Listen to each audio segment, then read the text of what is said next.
Welcome back to T. Shaw's Progressive Bluegrass. Thanks so much for joining us today.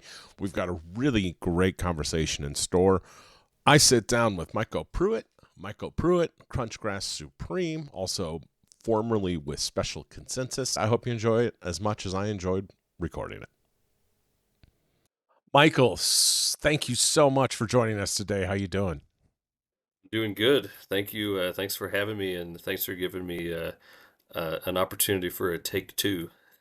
Not a problem at all. You were part of the big Snowmageddon last That's week, were right. you not? That's right. Thankfully, we never quite lost power here. Just a little internet down for a while, but yeah, had studio plans and show plans, and all that got canceled. So that was kind of a bummer. But on the plus side, I do love winter, so I got a pretty decent one this year. Well, and you're in Kentucky currently, correct? Yeah, I live in Williamsburg, which is southeast Kentucky. Okay. So you were not part of Spigma the other week then? You didn't come down to Nashville for that? No, I did not. You know, it's kind of funny. I've actually never been to Spigma, which is wild. I don't know how I have It's wild. managed to do that. But I think I was going to break my streak this year. I was like, you know what? It's time that I actually go to Spigma. And then, started seeing all the forecasts, and I was like, I don't know if I want my first Spigma to be stuck in a hotel without power for multiple days. Although maybe that's the best way to experience Spigma. I don't know. We went this year and we had bought the tickets and rooms in advance, so we were kind of Yeah. eyeballing it, and I'm in Chattanooga and watching the weather. It looked like, okay, we may have a window Sunday between 11 and about 12:30 where we can escape. And that literally was the term. We decided to go through with it, paid in advance, whatever. And we left at about 11:15 Sunday, and the power went out in the hotel Sunday at about 4 a.m. So they did the final day, the awards show, the final concerts, acoustic unplugged. And I want to say we got on the road about 11:15 and was watching the temperature in the car between 32, 31, 32, 31. And Kat, my better half, was like, "Can we stop for coffee?" I'm like, "No." It was We'll have raining coffee when pretty we get hard at home. that point. Yeah, when Yeah. when when it goes above freezing, we can stop for coffee, and finally hit about 34. Probably about 45 miles south of Nashville. It warmed up just a little bit, and breathed a sigh of relief. The next exit was 35 and just rained. So we're like, okay, we can take a breather now. But I know several people without power in Nashville for the entire week, Yeah. and all kinds of crazy ice damage, power lines down, trees down. It was nuts. Yeah, it looked wild. We had an Airbnb booked, for the band to stay at while we were going to record. And turned out both the Airbnb and the studio didn't have power for, the time we were going to be there. And um, I think probably one of the last, groups of people to get power back on in kind of a rural area there. So yeah, I've you know knowing some people, knowing some musicians and stuff that live around Nashville. It's been pretty wild to see just on social media some of them getting power back. When at least when we're recording this, it's probably 10 or 12 days after the fact. Hopefully next year, A, you can make it, and B, we won't have Yeah, bad weather. It's a heck of a great time. yeah, I'd love it. When I was growing up, I never made it. I don't know. I grew up here in Kentucky, but then lived uh, lived up in North Dakota and Minnesota for the for a lot of my 20s, most of my 20s, and never quite made it down. So I'm Well, gonna get to it. you mentioned you mentioned you love winter, and Kentucky has pretty mild winters, but North Dakota and Minnesota, what's the that's those are two awfully cold areas to be with long, chilling winters. Tell me about it. They Well, yeah, I mean, what's the attraction? What takes yeah. you, What's the draw? Why especially would a North person? Dakota? Yeah, what's the story Well, there? so in a previous life, I was an graduated college with a degree in English literature, and decided to go to grad school kind of at the last minute. Uh, you know, I grew up, neither one of my folks went to college, and I didn't have a great, you know, idea of what grad school was, or that it even hardly existed, you know.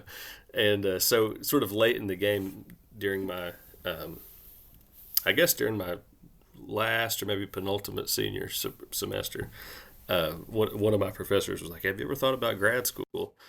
And so I was like, "No."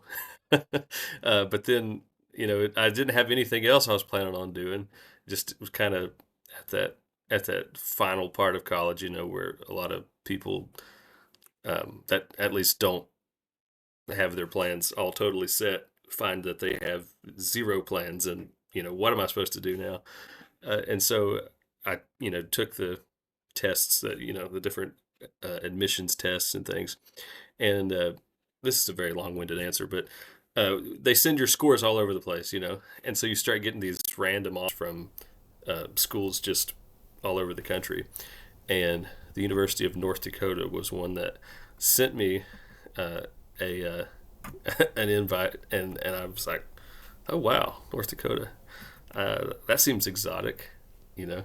And Have you been to North Dakota I before no, that I'd letter never arrived? been, didn't know anybody that lived there or anywhere even close to there, But ever since I was a little kid, I the idea of like the far north, which I don't know if that's the far north, but as far as the continental 48 it is, has always been appealing to me in some way. Um, like when I thought of adventure stuff, it was always, like as a kid reading adventure novels and things, they were always seemed to be set either up in like the wild woods of Canada, or the Upper Peninsula of Michigan or something. And so it always had this weird attraction for me. And so anyway, Wild Hair, I decided to go, and then moved up there like 2 months later, and I loved my time there actually.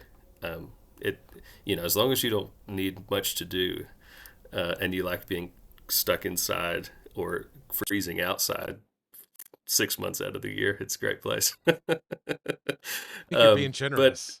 yeah, well, in a mild year, Yeah. they say the state tree of North Dakota is the telephone pole, and that's pretty much true. Uh, and then I moved to Minnesota for a couple years after grad school, and I taught there at UND for a couple years too. So all in all, spent most of my 20s up in that neck of the woods, and then started to get back into music, into bluegrass. I grew up playing bluegrass, but then for different reasons. I mean, mostly just kind of, And then okay. So yeah, kind of there's got back probably into. there's kind of 5 or 6 different stories here. Different ways of interpreting one's life decisions, as there always are. But I kind of quit playing bluegrass. I think I, growing up, didn't realize that you could have that there was anything in between somebody who jammed every Friday at the cabin, and you know Ricky Skaggs. You could either be a superstar or you can jam, and there's nothing in between. I didn't realize that it could be like a viable thing you did with your life, and could be part of some sort of creative career in Many life. may argue that it is not a viable thing to do with their lives. Well, yes, viable. Yeah, viable is maybe the wrong word It there. may not be the right word. But it. I didn't realize you could be a working musician, and without having to be someone that was making hundreds of thousands of dollars a year or whatever. And so I didn't realize that, hey, you could go to school, you could do it for some sort of bluegrass program, or you could not go to school and just try to start networking and taking gigs, and playing in bands and things like that. And so I sort of started to realize that in my mid 20s, started playing around really the city of Minneapolis and St. Paul, the Twin Cities there, which has a really strong music scene. including bluegrass, a lot of roots music. Then one thing led to another, and eventually got a special consensus gig um, through a mutual friend and Chris Jones, who used to be in the band way back in the '80s. Uh, Oh yeah, I'm and familiar with Chris. But Special Consensus is where I first came across you at the Naperville Bluegrass Festival. I want to say in 2021, oh shortly wow, after COVID. It was actually the first Special Consensus show that I saw, and it was also the last festival or concert that I took my father to. And I didn't hmm. know at the time that he knew Greg Cahill personally, but that's a sidetrack. But yes, that's Special Consent. Was that your first professional gig? Pretty much, yeah. I it was. That's I jumping right had into the major leagues. Yeah, well, and I don't know that there's a band that tours any more than Special Consensus either. So it's going from being home all the time to being gone all the time. I had started a sort of a band that was playing regionally. I had a band, but then for about a year, and then that was the first real pro level gig that I had. So yeah, pretty wild. So Chris Jones introduced you to Special Consensus. How did you meet Chris Jones? I, my sister and I were big bluegrass little nerd kids growing up, and we somehow met Chris.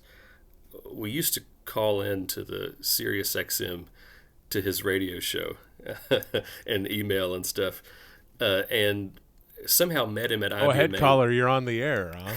That's right. I remember one time leaving a voicemail in a Lester Flat impression voice, which haunts me to this day. That memory haunts me to this day. Uh, You think he remembers it? I hope not. Yeah, I hope not. Anyhow, we met him at an All right. IBMA one year, and I was there so my school, when I went to middle school and high school, they had an after-school bluegrass band sponsored by the school district, which that's a whole other story we could talk about. But one of the things we would do is every year we would go to IBMA, and I met Chris there one year, and I guess just kind of kept up, you know, on social media when I was older, on social media and stuff, sort of kept that relationship going. And one year, maybe 2018 or 2019, something like that. I mean, it wasn't quite an audition, I guess, but started being on the list of people to call for fill-in work, as mandolin player. I feel like at that time he was having quite a bit of fill-in work. Mark was in the band, of course, Mark Stoffel. But for some reason, I think he wasn't able to tour much that year or something. I don't remember. Anyway, it never happened, actually, because COVID happened. I was supposed to go on some tour, maybe in the Northeast or something, and COVID happened. So I, I didn't play that year. But when Greg reached out to Chris and was like, when Cahill reached out to Chris and was like, hey, we're looking for a mandolin player. He mentioned my name. So I call, I didn't answer it, because I didn't know the number. So I just got this voicemail one day that was like, "Hey Michael, this is Greg Cahill, blah blah blah." And you know how your phone, an iPhone, at least will transcribe a voicemail, and Sure. Oh, yeah. and so it had Can't his imagine name. what that time. Yeah, I pulled it up. I didn't listen to I just pulled up the transcript, what bill collector is this, or what insurance scam is this, and it says this is Greg Cahill, but it spelled it with a K, and I was like, oh, haha, that's funny. Somebody, somehow in my mind, I'm like, that's funny. It's almost like Greg Cahill with the guy I know, or the guy I know of, and then I listened to it, and I was like, holy shit, this is actually Greg. Right, Cahill. Yeah, the Greg Cahill. With a C. With a C, yes. And yeah, he was like, basically, do you want this? You want to try out, but Chris vouches for you. Do you want this gig?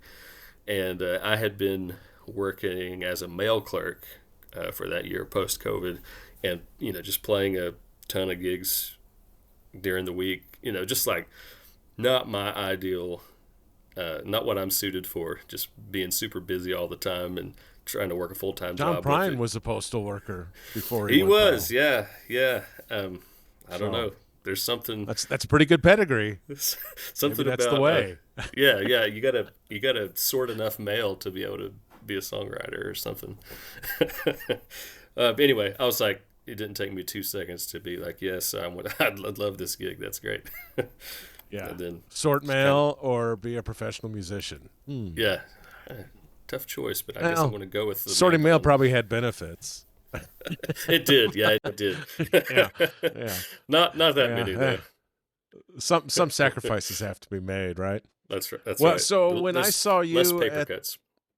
the Naperville Bluegrass Festival in 21, you were probably pretty new then at that point. Maybe it was Naperville Bluegrass Fest 2022. But the first time I saw Special Consensus with you, I thought was in March or October of 21. Does that sound right? Yeah, I joined the band in the fall of 21. So the first Naperville Fest that I was at was in like the winter of either 21 or 22. I'm curious. So what brought you to that festival? Did you just hear about it and wanted to come up, or?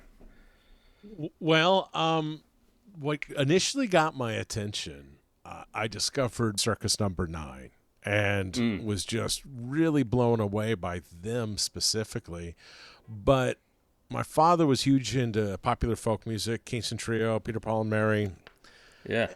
Crossed a little bit into bluegrass, and I fell into bluegrass by accident. And that festival took place about a mile from his apartment that he was living in. So I thought, hey, his health was Oh wow. deteriorating. And I thought, hey, this is a perfect opportunity where I could take dad to a show and run him home after a couple of hours for whatever reason, even if it was to take a nap. So I thought it would just be the Sure. perfect opportunity to share a little bit of bluegrass with my father. And he didn't know Special Consensus was playing. I was more so just excited to take my father to a show. And as soon as we sat down for Special C, he's like, I know Greg. That's Greg Cahill. And so it was just a really cool bonding experience with Yeah. my father and a neat connection. That's really cool. Greg. That's how Greg got his start, was playing in bands that were doing Kingston Trio type stuff. He originally played like a clawhammer, long neck banjo. In the Cook County Doodah Boys was, I think, his first band No around kidding. Chicago. So yeah, so I mean, they may have known each other from even that era. I don't know.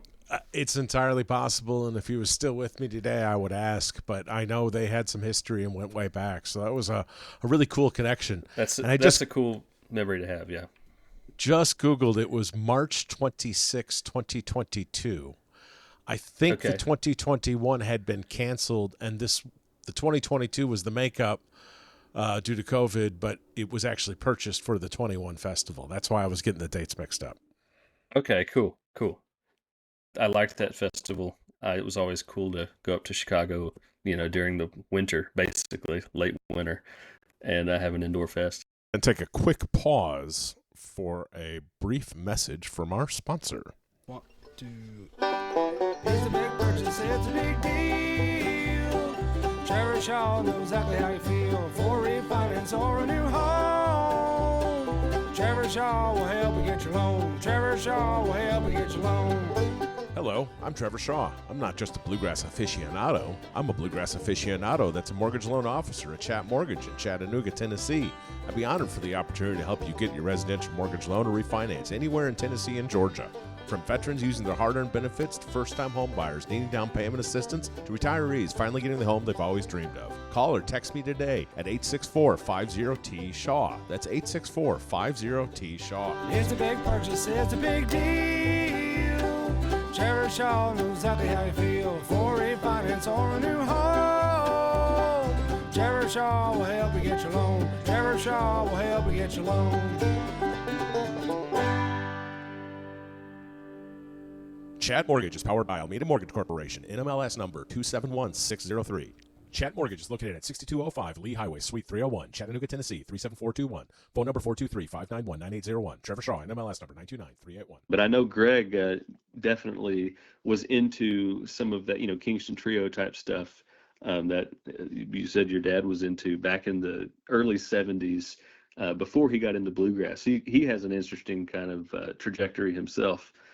His first instrument was the accordion, believe it or not.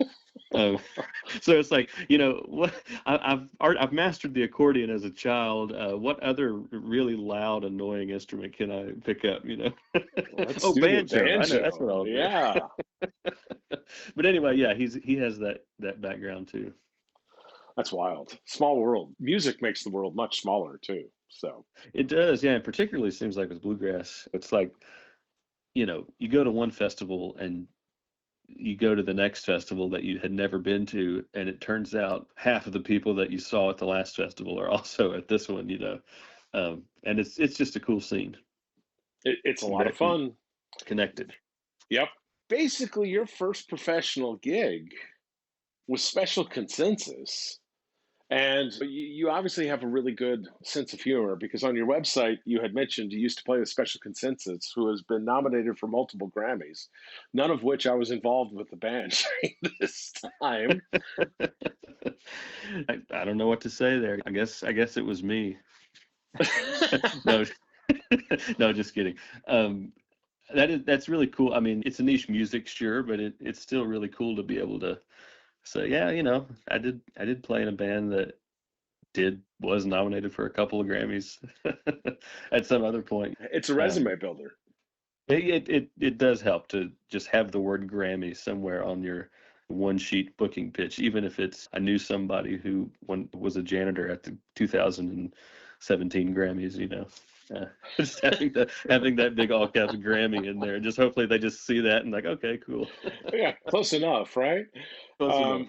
So then in early February 2024, you released The Peerless Mountain, which is an all-instrumental album.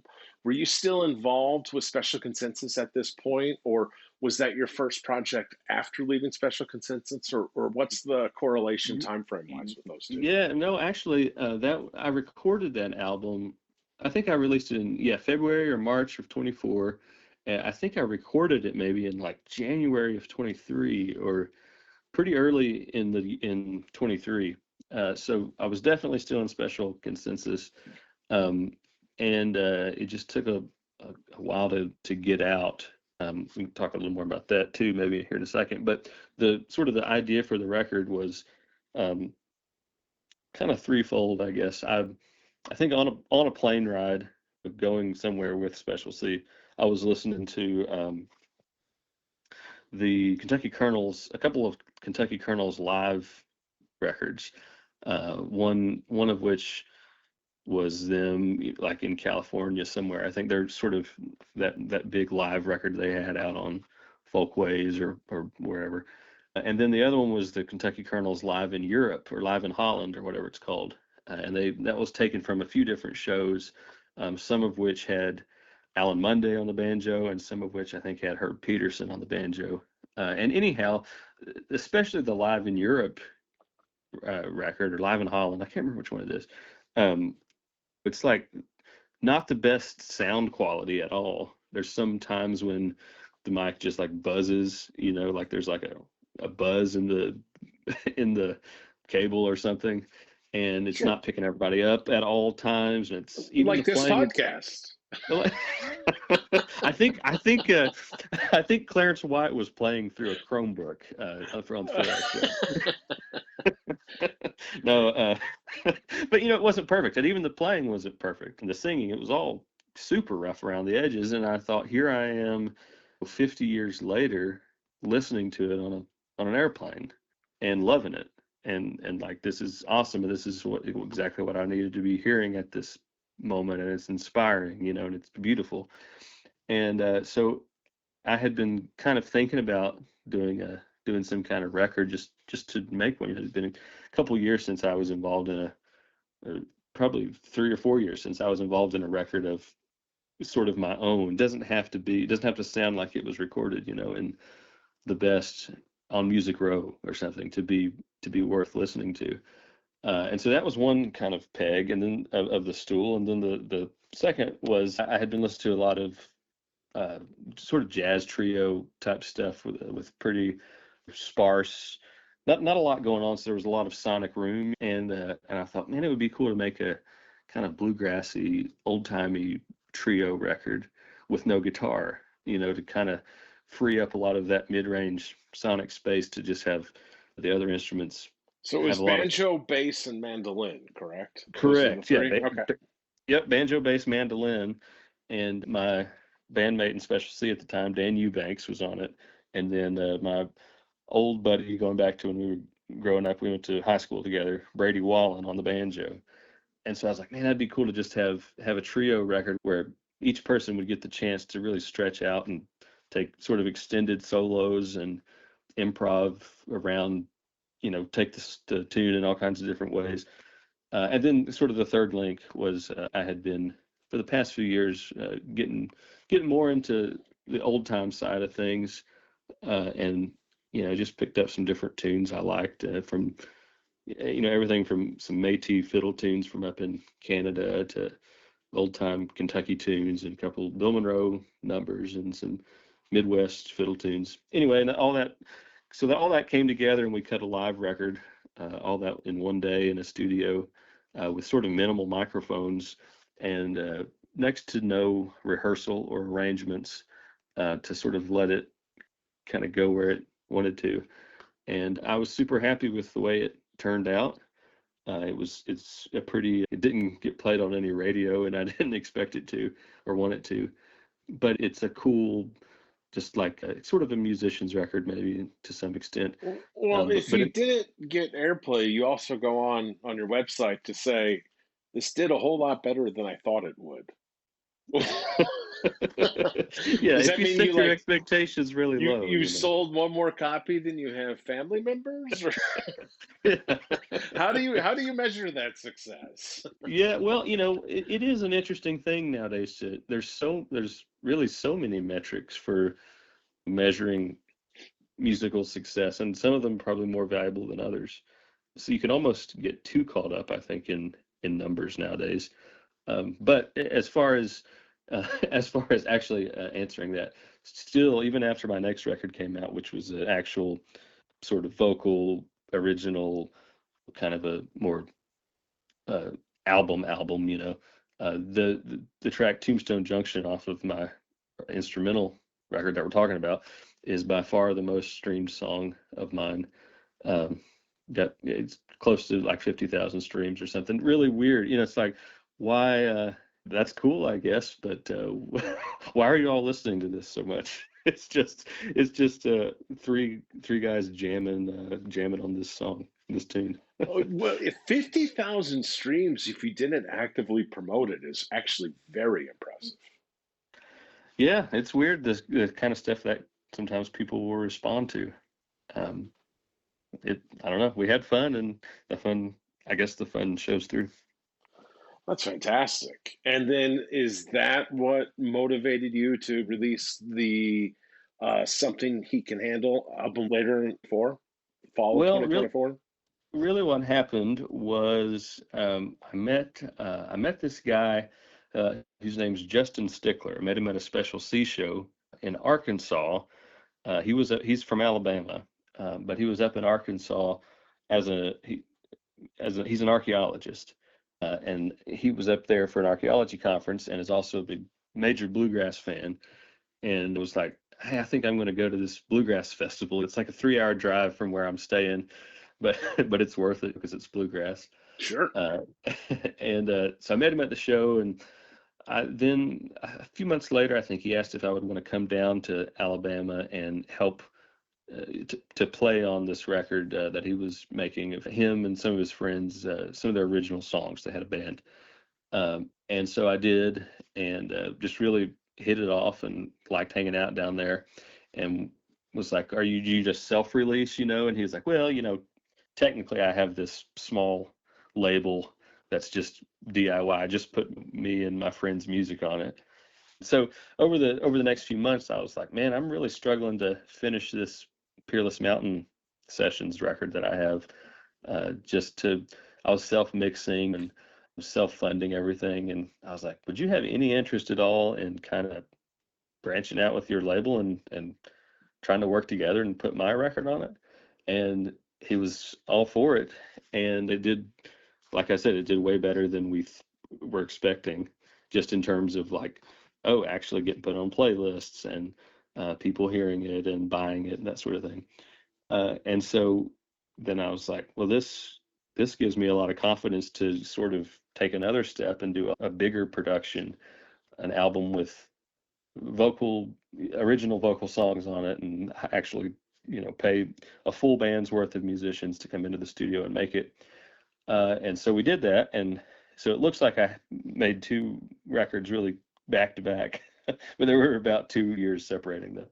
Okay. But then that's what happened. Yeah. So we made that record in the spring of 24 and put it out in the fall of 24, and that's the record that has gotten a lot of Sirius XM play and has just done really well for me. And I released it really right before I left Special C, but I had been planning to leave, and I had told Greg that I was leaving for about a year before that, so gave him plenty of time to find somebody to replace me and that sort of thing.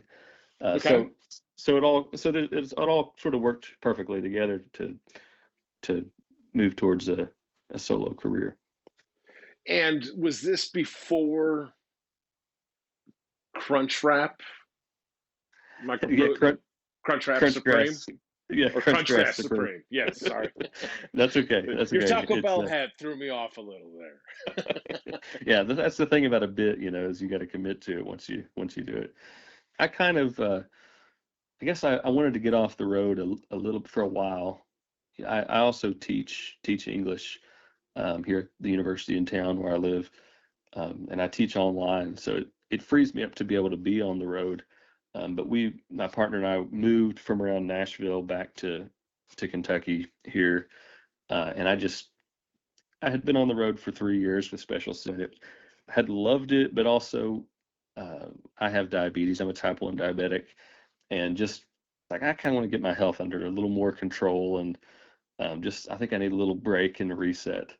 And then also in the back of my mind then was, let's sort of pave the way to start working on a solo career where I can be in a little more control of how often I work and where I work and the way in which I travel, stuff like that. So all that sort of happened at the end of 24.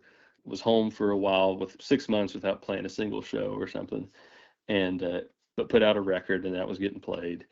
Then the next year, 25, a few dates started to roll in, and I was like, well, I guess I need to put together a band to play these shows.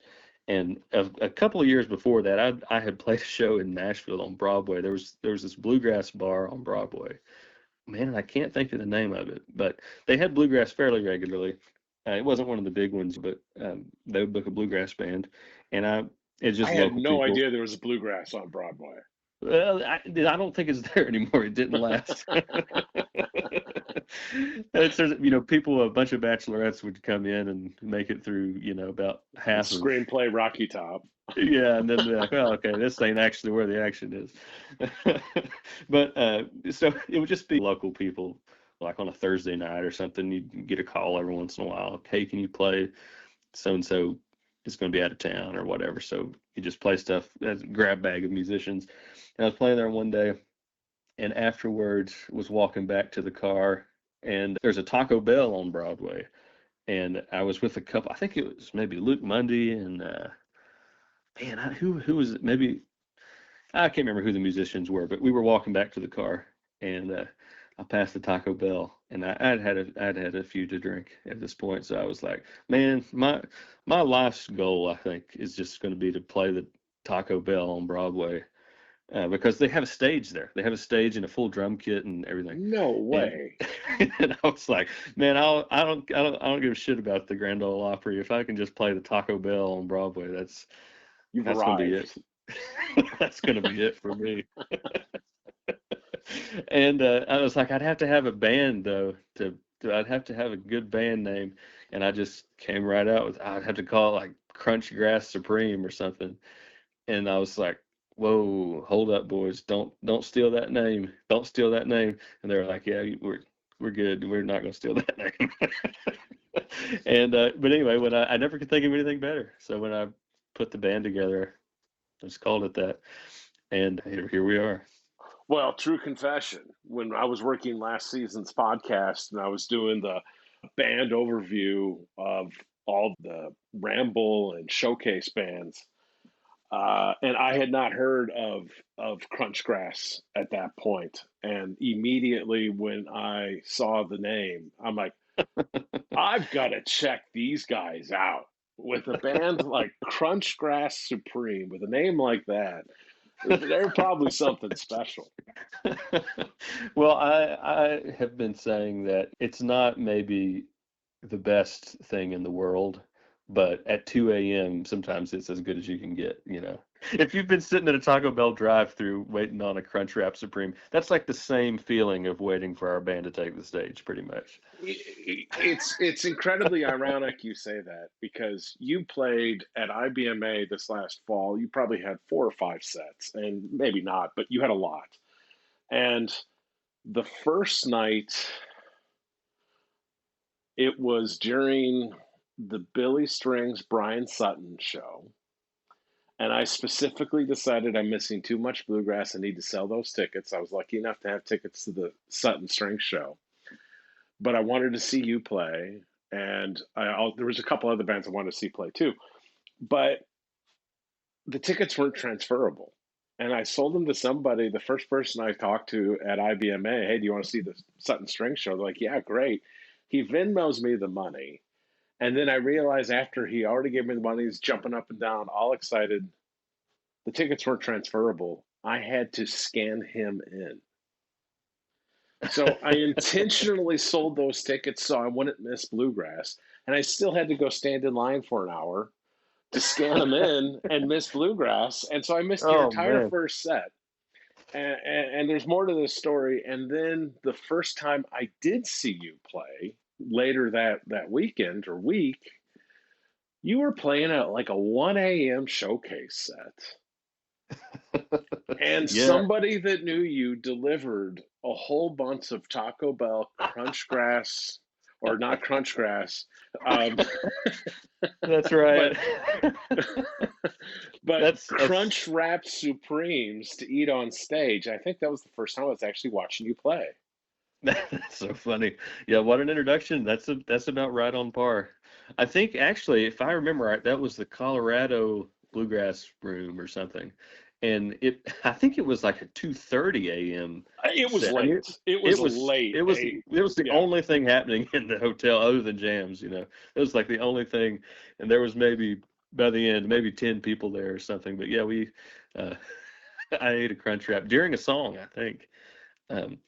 And that was about as on brand as I think we've ever been. There is at least a clip someplace on social media of that happening. There's video evidence, and it's not AI. It actually happened. That's great. That's so good. Not the first, but maybe not the last time that will happen. Well, you never get a second first, so. It was very appropriate. Really enjoyed that. So you got the album out. You're now doing your own thing. You came up with the name. Thanks, Taco Bell. We appreciate that. You really should work out some type of endorsement deal, if for no other reason to get free tacos. Well, I would. I've thought about sending them a message, but I'm scared it would either result in a sponsorship or a cease and desist. Or a cease and desist. That's the 2 ways that can go. Let's hope not. So at this point, you're wearing the Taco Bell hat. You've got a fantastic set of hats. But one of the things I noticed, and my listeners are familiar with, I'm a huge baseball fan. And you have a vintage trucker hat, Minnesota Twins World Series champions hat. That's right, 1987, first one. 1987. Now, were you even alive for that? No, I was not. Yeah, I got a thing for vintage trucker hats, and also a huge baseball fan. So when I moved up north, the Cincinnati Reds are my National League team, go Lookouts, right? Yeah. But so I adopted the Twins as my American League team, and so the Twins are sort of notoriously. It's pretty funny. This last time the Reds won a World Series was in 1990, and the last time the Twins won the World Series was 1991. So I just moved from one extremely mediocre, maybe even bad team to another, and so I can only any of the cool merch is just from like 87 through 91 for both teams, you know. But yeah, that's I'm glad that you know, if there's anything else, everything else I don't care about, but if people notice my baseball hat collection, that's all I care about. You also, if there was an award category for best beard, you would definitely be nominated. I should Best as in thickest and longest, at least. I will approach the board of IBMA for next year's nominations. We should create that category. You would have a run at it. Yeah, if we could just create a bunch of niche categories, I think that's the most likely to consume a meal on stage. Most likely, best beard, you know, stuff Well, I like mean, that. And we might were have a talking fighting about chance. resume building earlier. You know, just to say, Yeah. hey, I'm IBMA nominated. Don't worry about the category. Yeah, there's 7 different awards. Don't worry about what they are. That's terrific. You had mentioned going kind of doing your own thing, have a little bit more control of your schedule, better control of your health. I'm actually it semi worked out that we had to reschedule because the last time I was on your website, the only show that was advertised was the Chattanooga show that got snowed out, for lack of a better term, Sure. when you were going to play with Randy Steele and High Cold Wind. And it's funny, when I Googled your site today, the first thing that came up was a show to link to that. And when you clicked on it, I didn't realize I wasn't clicking on your website. It was, this show has passed. I'm like, oh, it's such a harsh term to use for that show because I'm aware it passed. But anyway, I digress. You've got a legitimate tour schedule coming up. You've got several shows in April, May, June, and even July, August, all the way through October, it looks like, and different parts of the country. Yeah, it's I kind of was waiting on all of these festivals, you know, get contracts and everything confirmed, and then sort of posted them all at once. And there's still a lot of dates in between those that'll fill in sort of smaller shows. But that's the nice thing about Bluegrass is you go to, like last year we went to IBMA as official showcase artists. You meet a bunch of people, and some of these promoters I've met with playing with Special C. And so a band like ours, which is very new and definitely doesn't have the kind of international draw that you would think would be necessary to go play a show in Alberta, you know. The nice thing about Bluegrass is the festival scene is pretty open to new artists if you just know a few of those people and have a good band and have a good record, and people in the band maybe that they've heard of, and they've known you as a sideman before. It's kind of the good things about Bluegrass is that it still kind of works on that apprenticeship system to some degree, where you can kind of come up through the ranks, and then without really having to, I don't know, I couldn't book a show in Wyoming right now, and just some sort of hard ticket show and expect anybody to show up, but I can go play a festival out there, and it's a good way to get your foot in the door. So anyway, all that is to say, yeah, we've got a nice year coming up. About how I want it for this year, a weekend or two every month at a festival, and try to get our foot in the door in some different regional markets. Any thoughts on returning to IBMA in 2026? For sure, I'll be there, and I expect the band will be playing some showcases, not as an official. I don't think you can be an official showcased artist, you know, a couple years in a row. But yeah, we'll be there and be hanging out and playing some showcases. It really helps that it's in Chattanooga, honestly, for me. It's 2 hours down the road, or 3, whatever, as opposed to Raleigh, which was 8 or 9 or whatever. Actually, just from a personal opinion, how do you think the Chattanooga layout? Chattanooga is the only IBMA I've ever been lucky enough to go to, and of course, it's local, and Hmm. so I couldn't possibly miss it. And Raleigh, even though it's a neighboring state, is like a 10-hour drive. I mean, it's might as Yeah, well it's a be haul. halfway across the country. How do you think the Chattanooga IBMA compared to Raleigh, and not necessarily in a negative or positive way, but just how did it flow? What's your take on the new location? Yeah, that's it's a good question. Thinking about what just a location, how that changes the whole feel of an event, you know. I went to Raleigh, I guess 3 years. I went to Raleigh. I went to the Nashville IBMA probably 3 years or something back when it was there. I'd say my favorite of the three, I think, is Chattanooga, and with the caveat that you have some of the first year, you're learning your way around town, and you're realizing, oh, this is where I need to be, and this is what you need to consider, blah blah blah, all that sort of stuff. But the thing I like about Chattanooga is that, like with Raleigh, everything was right there, and it was right on this one street, and it almost was too dense, you know. Okay. There was almost too much going on right there. The stages were all up and down one street, and it was a mass of people that it just, for me, was like, oh man, this is like A little overwhelming. yeah, a little overwhelming, and you'd get stage bleed, and just like the sound, it wasn't always that great there for whatever reason. I don't know why. But in Chattanooga, I liked that it was still, everything was pretty tight together, you know, but it Sure. was far enough away that you kind of got to feel more of the city. I feel like I got to actually experience the city of Chattanooga more than I ever did the city of Raleigh, because in Raleigh I literally only was on one street, you know. Okay. Yeah. Whereas in Chattanooga, you know, some of the different showcase venues were kind of scattered around downtown, to where you got a chance to kind of feel the city. Other than that, I mean, IBMA is IBMA. The exhibit hall, both of them, you know, it's all similar. The hotels are pretty similar. Um, but I liked having it in Chattanooga. The other thing that was cool about Chattanooga, I thought, was that you got a lot more people there that I don't know would have ever made the trip to Raleigh. Well, I mean, you know, for instance, that would have never made the trip to Raleigh. And maybe you lose a few people from North Carolina, but I don't think so. It's closer to Nashville. You get a lot more of those Nashville musicians that supported it this year, I think, including like Billy. You know, Well, I and don't know I if you could. noticed too a lot of Nashville musicians that were just there for 1 or 2 nights, Exactly. where they could So, still be on tour on the weekend. But hey, I'll stop by IBMA for a Tuesday or a Wednesday night. It's not interfering in my tour schedule. absolutely, and you just can't do that. You know, in anywhere that's probably anywhere else than Chattanooga or Louisville or somewhere.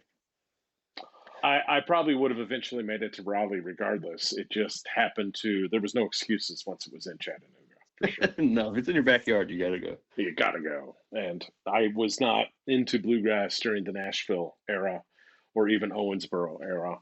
So being a late bloomer, I'm trying to make up for lost time. But Yeah, man. Well, you're doing a good job. What got you into bluegrass, if I can ask? kind of a random accident. As I mentioned, my father was huge into Kingston Trio. When I say huge into Kingston Trio, as big as you could become as a fan. He ended up, his story, Alan Shaw's story was he ended up selling merchandise he had the Kingston Trio newsletter in the 80s, ended up selling merchandise at the Kingston Trio's concert when they came through Chicago. And they say, hey, sell the merchandise in your newsletter. And he's like, absolutely. And then people would write him in or call and say, hey, we want this on CD. And one thing led to another. He ended up getting the rights from Capitol and re-releasing the Kingston Trio albums on CD and had a Oh record wow. company in the basement.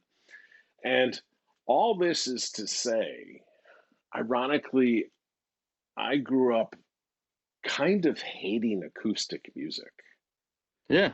Yeah. It was popular folk is radically different than bluegrass, but the instruments are frequently the same. And it was forced down my throat as a child. And I wanted rock and roll. I wanted what my peers were listening to. Sure. It wasn't cool. You're And wait, hold on. You're telling me that that the Kingston Trio wasn't cool during your childhood. Not in the 80s.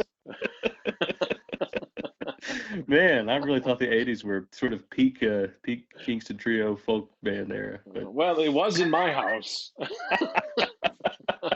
that's I awesome. never That's need crazy to though. hear Kingston Trio's Tom Dooley ever again for the rest of my life, and I will die okay with that. But so I didn't realize that it actually made me very open to stringed instruments. But I was big into jam bands, progressive rock, Humphreys McGee, guitar rock.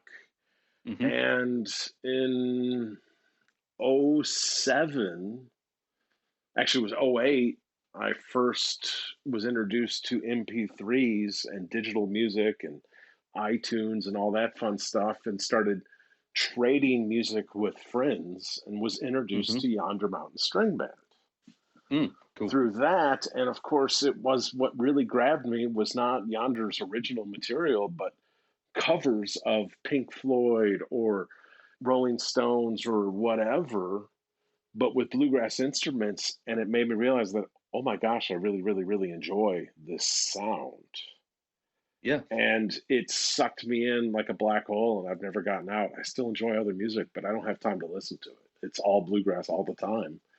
And it's expanded dramatically since then, my tastes, but Yeah. kind of fell into it backwards in my early 30s. That's cool, man. Did you feel, was there any part of your folk music childhood that you think that spoke to in some way that you weren't expecting, or like this, just the sound of it?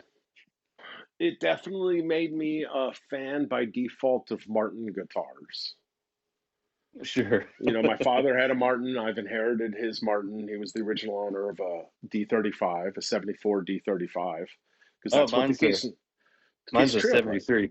Oh, no kidding. That's Yep. awesome. A D35 as well? Yeah, D35 73. Do I you like have it. Brazilian or Indian rosewood back? Brazilian. Nice. Yep, it's cool. Unfortunately, mine is Indian rosewood, but it doesn't matter. I'm never No, going it's to fine. sell it.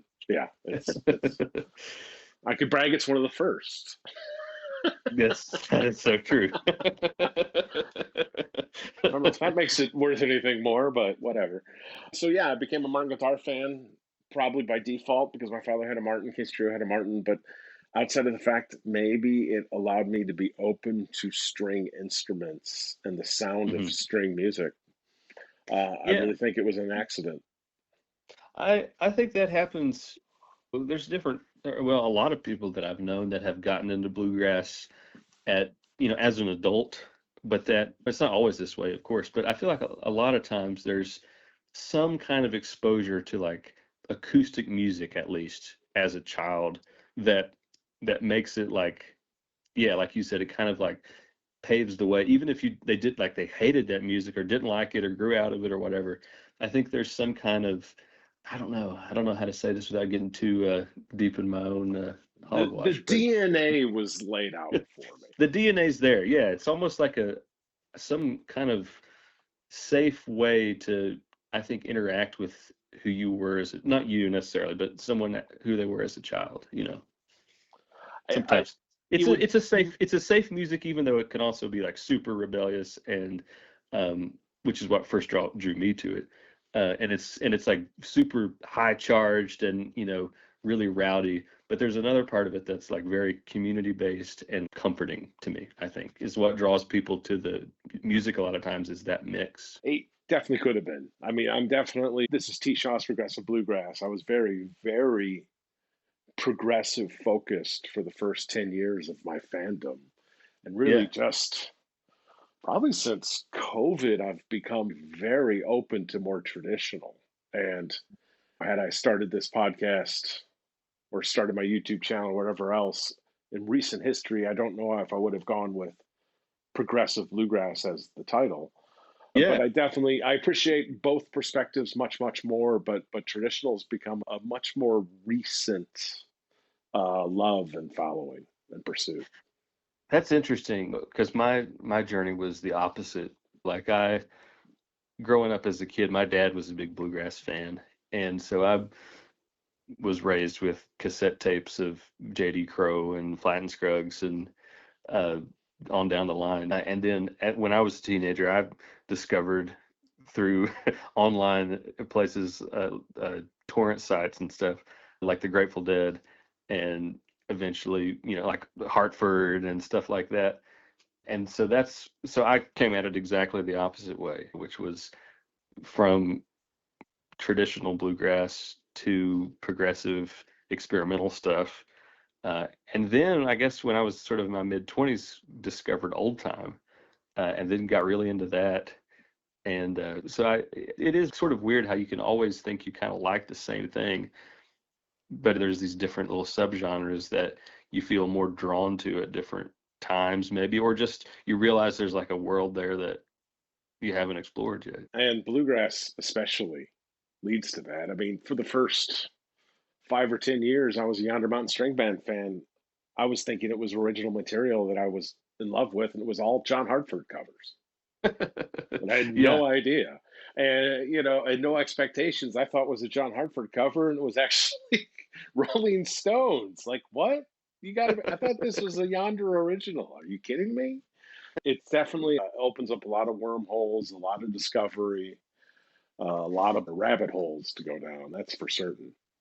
Nowadays too, it feels like there's a lot of, it feels like it's harder maybe now more than ever to put bands in, to put labels on bands. Like there's more synthesis happening today, I think. Like you think of a band, probably nobody hotter right now than East Nashgrass. Oh, yeah. And Phenomenal. what are they? Are they traditional? Are they progressive? They're both, I think, I guess. And, like Billy, of course, made his way up through the progressive bluegrass circles, but there's nobody more well-schooled and can play like his Me and Dad album. I mean, that's as good as Yeah. traditional bluegrass can get, So I think nowadays, like with the internet and everything being available to everybody, it's kind of breaking down some of those walls to where you can, like, it's just as easy to find all of the progressive stuff you want to hear and find all the traditional stuff now. Like all the stuff that was out of print forever is like takes you 10 seconds to find on Take's Bluegrass channel on YouTube or something, Yeah. So I think it's just a really cool and kind of a special time for bluegrass when it feels like all of these sort of disparate wings are coming together, like progressive bluegrass scene since the 70s or 80s, right, was its own little group, and the traditional people were their own little group. And now it doesn't feel like that. Even from 10 years ago, it feels like folks are much more open to having different kinds of music on the same festival stage, Absolutely. In fact, it's getting harder and harder to find a bluegrass only festival. Yeah, exactly. Yeah, And I mean, they all IBMA might be the exception, but almost all the big festivals now have different genres all over the place. it's great because like I'm a bluegrass artist. I mean, I just think of myself as an artist, but it just so happens that I can only play bluegrass pretty much. And if it's the 1990s, you're pretty limited as to what you can play and where you can play. And nowadays, it's not as much the case. The ceiling is getting higher for the kinds of people that'll be interested, to hear what you're doing and be open to it, as long as you're the same, as long as you're also open to them, open to being a part of the larger music community and not just being scared and wanting to stay over in your little corner where you're safe. But it's so cool to be able to get to go out to Colorado, for instance, and play for a huge scene there that is going to appreciate what you do, and like the fact that it sounds like you're from Kentucky and not from Colorado. And then a band from Colorado can come here and it's like, oh, this is cool, so Absolutely. I love it. I think 2026 and beyond are going to be extremely exciting for bluegrass and for bluegrass fans. And as I mentioned just earlier, you've got some tour dates coming up in multiple different parts of the country. But what's Michael Prewitt and Crunchgrass's plan for 2026 and beyond? Any new albums on the horizon, or kind of as far out as you can talk about? What do you see coming down the pike? Sure, yeah. No, we definitely have a new album in the works. Like I said, we were going to record it during the Snowmageddon that hit in January. So we're going to be back in the studio. The rescheduled date is in March, and it's going to be a full-length album of all originals of mine, which will be the first all original project I've done. And is this going to be with the Crunchgrass yes, name? with it's going to be all in-house. So, no session musicians or side musicians or anything. It's just going to be the band playing all of my songs, and that'll be out, I'm assuming, in the fall of 26, probably September, October. The full album will be out. And we have, I don't know, probably 8 or 10 festivals booked for this year, along with other, and those are anywhere from Colorado to Missouri to Alberta to North Dakota, all over. And then working on stuff for 27 too. A couple festivals booked for then. I'm excited to sort of play as much as we can over the next couple years, and just see where that takes us. That's exciting. Yeah, it is. I'm never happier than when I'm playing music and on the road, and I've figured out ways to do it a little more sustainably. So I'm excited to be ramping things up again. I'm excited to see what is in store. I'm excited to ideally get to see you again sometime this year. Obviously, with the Chattanooga show getting canceled due to the weather, I would love it if it got rescheduled. But you have played in this neck of the woods a couple of times. You had a show in Cleveland. I guess was it over the summer with I think it was right PPP? before IBMA. Yeah. Yeah. Okay. All right. Don't know why I missed that one, but whatever. Excuses. We're gonna make up for it at some point this year, and that's right. And yeah, if nothing else, we'll be at IBMA. What else have you not been able to share with my listeners today that you would like to get out? Oh man, a couple of, I will say that I've been focused on the band this year and looking to next year too. But I do like to keep, I like to be doing a bunch of different stuff. So keeping some duo shows going and solo stuff. I play solo shows. So those are fun. And I play duo shows with Aaron Biebelhauser, who's also in the band. So it's 50% being flexible and being able to make more shows happen that you couldn't pay for a full band to go do, but it's also 50% creatively fulfilling to do different types of stuff.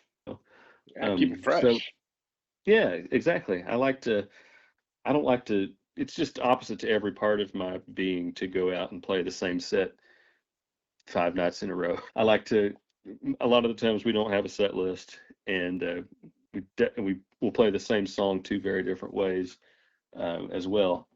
So that is ramped up even more so, of course, if you change the it's not a full band, it's a duo. Everything can feel new, even though maybe you're playing one of your songs. I like it to feel different each night, like its own event.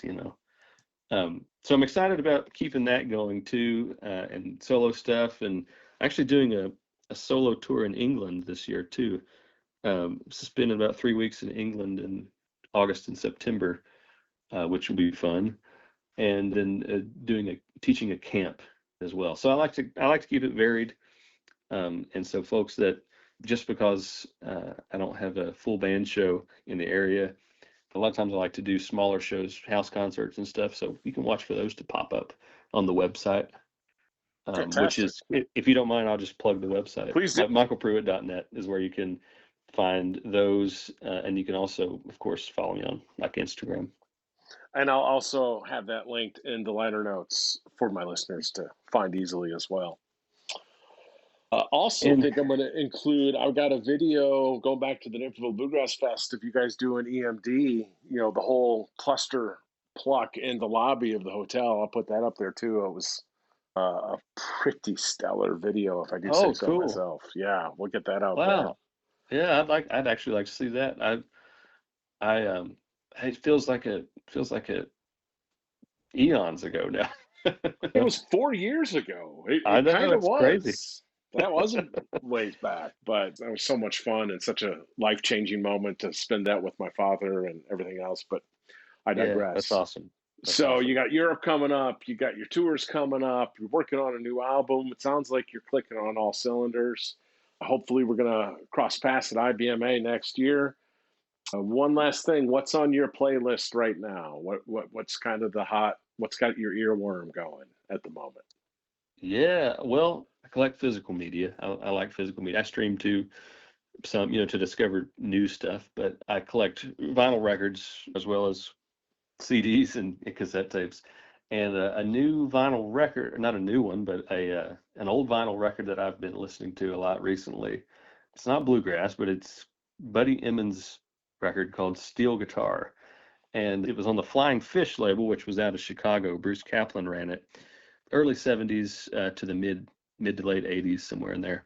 And I've been I've been slowly working my way through the entire catalog of that label, buying a record and listening to it, buying the next record sequentially in order of release. I don't know why I ever got started doing that, but I think it's a label. If folks aren't familiar with it, it's a label. The Flying Fish label kind of sits at the intersection of all my favorite kind of stuff. It's always weird, kind of like, it's like, no, okay, I see why this record is on this label, because no other label would probably put this out. And it's roots, it's bluegrass, it's blues, it's gospel, it's folk, kind of all that stuff. And it's got this Midwestern feel to it that I just love. So anyway, I'm up to Buddy Emmons's record called Steel Guitar, and it's awesome. It's all instrumental. And the first half is fiddle tunes that he's playing on the steel guitar, note for note, in this just crazy good way. And then the second side of the album is like rock, pop type songs that he's playing on the steel guitar. Fantastic. Full band. It's crazy. It's so good. I recommended it to another one of my buddies, I don't know, maybe a few weeks ago, a month ago or something. And it's been a while back. And he was hiking over in the Alps, and because he asked for album recommendations while he was hiking. And he messaged back like after he got back. He's like, "Man, I think that steel guitar record carried me up at least 2 mountains." That's fantastic. Yeah, man, it's great. And it's funny you mentioned physical media. I'm getting diluted once more, but I've just bought, probably for the first time, it's probably 1980 or 81. Horseshoes and Hand Grenades' most recent album, Living Room. One of their options was to order it on a cassette.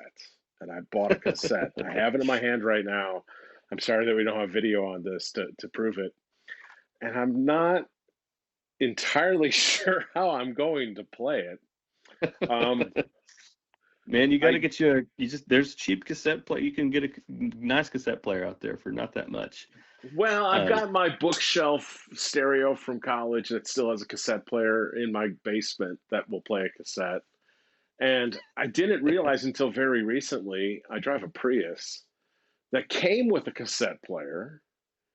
And I didn't realize until very recently, the CD player inside of it died, and I ordered another one off eBay, another Toyota. And I didn't realize until about the time I went to order this cassette that when I replaced it without a cassette player.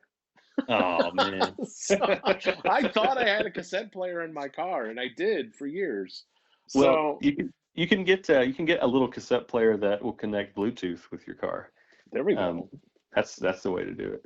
If nothing else, I feel like I bought the physical media. I can stream it now and not feel guilty. I supported the band. There you go. There you go. I'm 90% sure that the next Crunchgrass album this year is also going to be on a limited cassette release too. Oh, so, sign me up. Look for that. My collection is expanding. Dude, yeah, we're doubled. I'll have 2 of them now. That's right.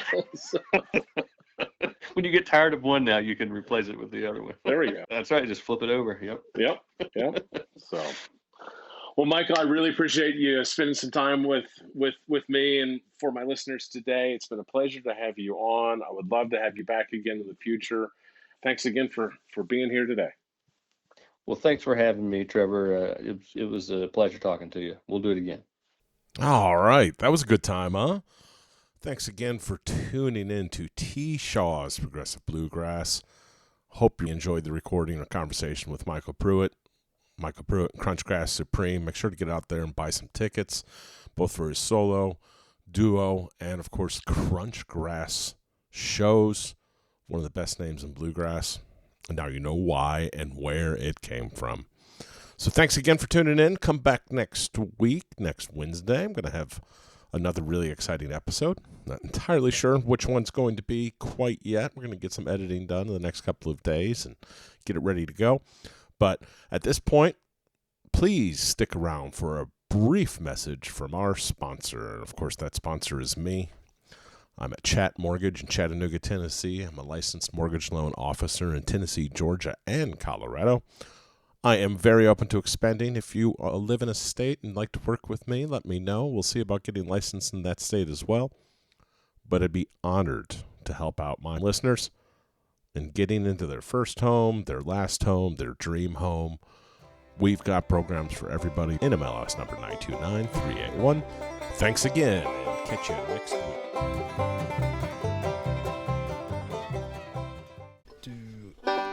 It's a big purchase, it's a big deal. Trevor Shaw knows exactly how you feel for refinance or a new home. Trevor Shaw will help you get your loan. Trevor Shaw will help you get your loan. Hello, I'm Trevor Shaw. I'm not just a bluegrass aficionado. I'm a bluegrass aficionado that's a mortgage loan officer at Chat Mortgage in Chattanooga, Tennessee. I'd be honored for the opportunity to help you get your residential mortgage loan or refinance anywhere in Tennessee and Georgia. From veterans using their hard-earned benefits to first-time home buyers needing down payment assistance to retirees finally getting the home they've always dreamed of. Call or text me today at 864-50-T-SHAW. That's 864-50-T-SHAW. It's a big purchase, it's a big deal. Trevor Shaw knows exactly how you feel for refinance or a new home. Trevor Shaw will help you get your loan. Trevor Shaw will help you get your loan. Chat Mortgage is powered by Almeida Mortgage Corporation, NMLS number 271603. Chat Mortgage is located at 6205 Lee Highway, Suite 301, Chattanooga, Tennessee 37421. Phone number 423-591-9801. Trevor Shaw, NMLS number 929381.